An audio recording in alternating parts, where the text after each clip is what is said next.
जय श्री राम। आज बात करेंगे वामदेव गोत्र के बारे में।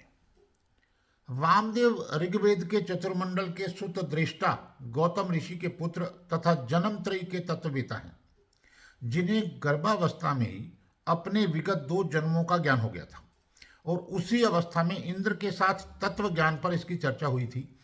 वैदिक उल्लेखानुसार सामान्य मनुष्यों की भांति जन्म लेने का मन नहीं था, तो उन्होंने माता का पेट फाड़कर उत्पन्न होने का निश्चय किया, किंतु माता द्वारा अतिथि का आह्वान करने और इंद्र से तत्व ज्ञान चर्चा होने के कारण ऐसा न कर सके।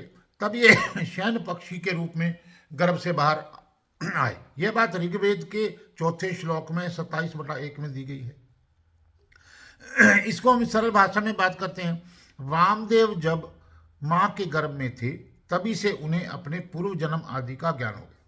उन्होंने सोचा कि माँ की योनि से तो सभी जन्म लेते हैं और यह बड़ा कष्टकर है, अतः माँ का पेट फाड़कर बाहर निकलना चाहिए। वामदेव की माँ को इस बात का आभास हो गया, अतः उसने अपने जीवन को संकट में देखकर माँ अदिति से प्रार्थना की।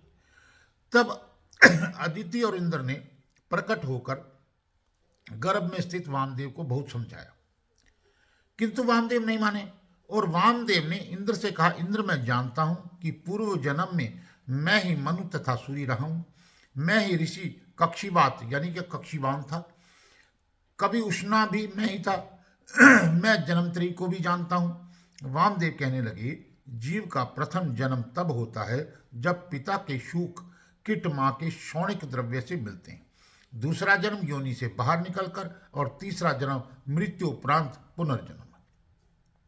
यही प्राणी का अमरत्व भी है।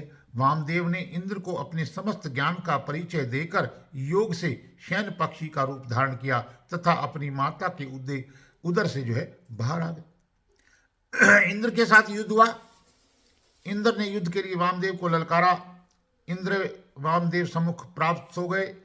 इंद्र के प्राप्त होने के बाद देवताओं की एक बैठक में वामदेव ने कहा, यदि कोई इंद्र को लेना चाहता है तो मुझे 10 दुधारू गाय देनी होंगी, तथा वामदेव ने यह शर्त भी रखी कि यदि इंद्र उसके शत्रुओं का नाश कर देगा तो वामदेव उन गायों को लौटा दें। वामदेव की इस बात से इंद्र क्रोध से तमतमा रहे थे। तदुपरांत वामदेव ने इंद्र की स्तुति करके उन्हें शांत कर दिया। वामदेव पर दरिता देवी ने कृपा की। इसी कारण वामदेव के सभी मित्रों ने वामदेव से मुंह मोड़ लिया। कष्ट चारों ओर से गिर गए। वामदेव के तप पर्वत ने भी कोई सहायता नहीं की। वामदेव के आश्रम के सभी पेड़ पौधे फलाविहीन हो गए।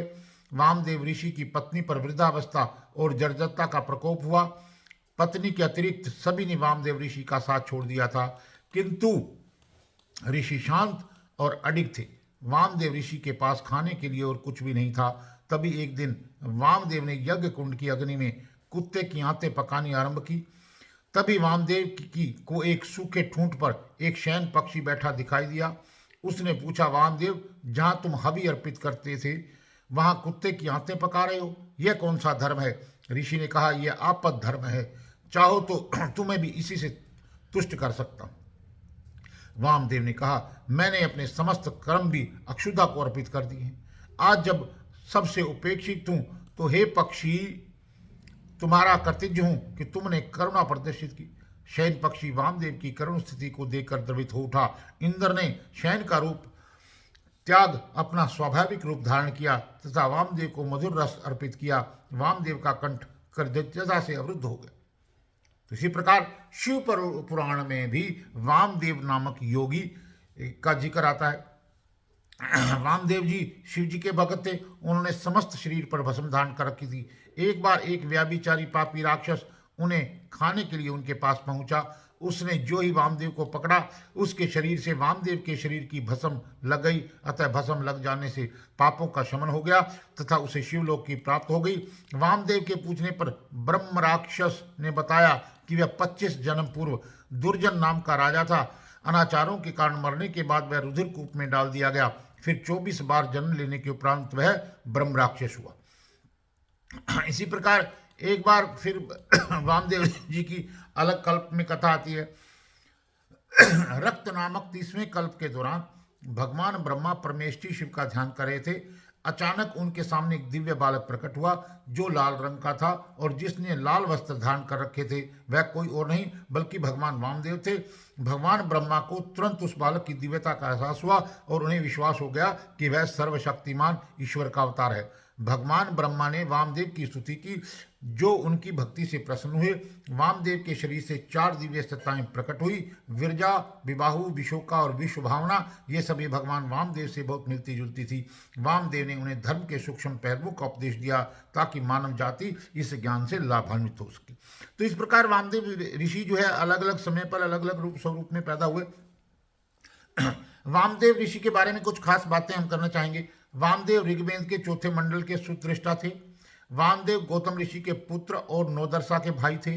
वामदेव शिव के भक्त थे और शरीर पर भस्म धारण करते थे। वामदेव का उल्लेख जो है अनेक उपनिषदों में मिलता है।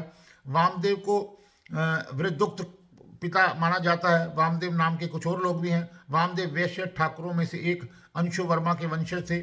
वामदेव मनु शत्रु के पुत्र और शिवावतारी थे। वामदेव रामचंद्र के समय के एक ऋषि थे। वामदेव 11 रुद्रों में से 10वें रुद्र भी थे। वामदेव गोत्र की जानकारी हमें जहाँ जहाँ से भी प्राप्त हुई, कुछ का स्रोत गूगल है और कुछ हमने जो है अनेक ग्रंथों से प्राप्त किया।